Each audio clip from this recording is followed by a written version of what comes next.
The quiet village of King's Abbot seemed like the kind of place where nothing truly terrible could happen.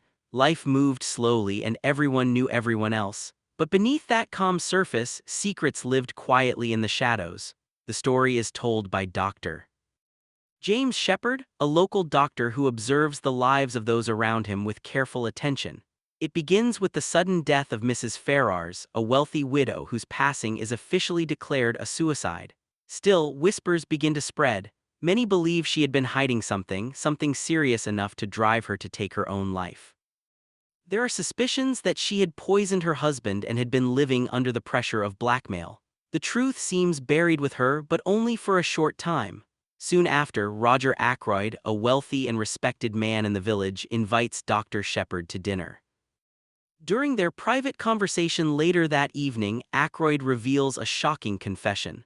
Mrs. Ferrars had admitted everything to him before her death. She had poisoned her husband and someone had been blackmailing her for it. Before she died, she wrote Ackroyd a letter.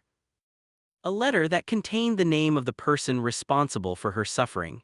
As Ackroyd begins to read the letter, something changes. He hesitates, then he stops. He decides to read it alone instead. Dr. Shepherd leaves the house, unaware that this moment would soon become the center of a terrible crime. Later that night, Roger Ackroyd is found dead in his study. He has been murdered. The room is locked from the inside and there is no clear sign of how the killer escaped. The peaceful village is suddenly shaken by fear and suspicion. Many people fall under suspicion. Ralph Patton, Ackroyd's stepson, is missing and quickly becomes the main suspect. Members of the household, including servants and family, all seem to have something to hide. Their stories do not fully align and small lies begin to surface. At this point, a man named Hercule Poirot becomes involved in the case. A retired detective, he lives quietly in the village, but his reputation is far from ordinary. Known for his brilliant mind and attention to detail, he agrees to investigate the murder. Poirot begins by carefully studying every detail surrounding the crime. He examines the timeline, the behavior of each suspect, and the smallest inconsistencies in their stories.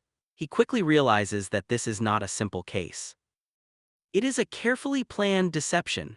One of the most puzzling elements is a phone call received by Dr. Shepherd on the night of the murder, informing him of Ackroyd's death. This call brings him back to the house, placing him at the scene.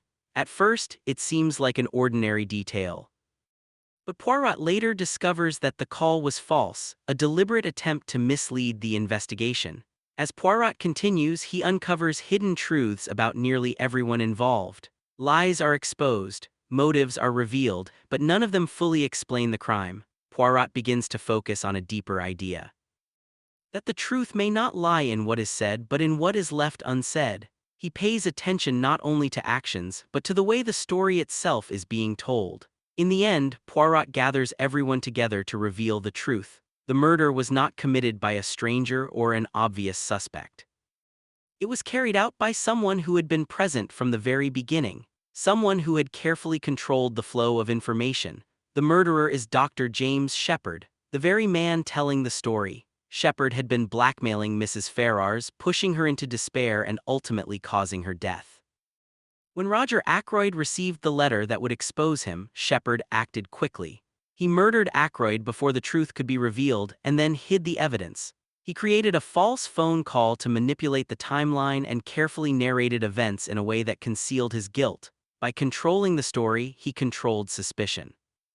His greatest trick was not the murder itself, but the way he told it. Faced with the truth, Shepherd has no escape. Poirot, understanding the gravity of the situation, gives him a choice to confess privately rather than face public disgrace. The story ends with Shepherd writing his final account, revealing everything in his own words before accepting his fate. And so, the mystery of Roger Ackroyd is solved not by force, but by understanding the human mind. A reminder that sometimes the most trusted voice can hide the darkest truth.